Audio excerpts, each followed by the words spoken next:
tahaka ny isan-kerinandro kosa dia manambahiny ny fandaharana l'actualité eto amin'ny fahitalavitra Ma TV miezaka hatrany manasa ireo vahiny azo atao hoe manana anjara andraikitra eto amin'ny firenena indrindra ao anatin'ny tontolo politika ho amin'ny rahampitso ary dia Andriamatoa Fetsona Kotondrenirina no vahiny ao anatin'izany fandaharana izany dao ampahafantarina amintsika misimisy kokoa amin'ny ankapobeny na mahakasika izay fandaharana ao amin'ny rahampitso izay. Andriamatoa Fetsona Kotondrenirina filoham-piara-mitatana teo aloha araka ny fifanarahana tany Maputo no vahiny ny fandaharana l'actualité eto amin'ny fahitalavitra Ma TV rahampitsoalina manomboka amin'ny 7 ora sasany. Vaindondra raha an'ilay famahana an'ilay olana ara-politika aloha ny tenako raha zay zay fa tsy misy resaka mihitsy ny hoe kilalao politika sy ny karazany satria raha nisy ny kilalao politika efa elany nanomatena ny amin'ny hoavy.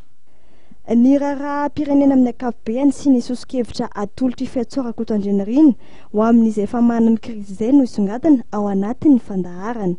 Rahampitso ary no ahitanao misimisy kokoa mahakasika izany ko aza adiny ny fotoana manomboka amin'ny 7 ora sasany alina eto amin'ny fahitalavitra Ma TV.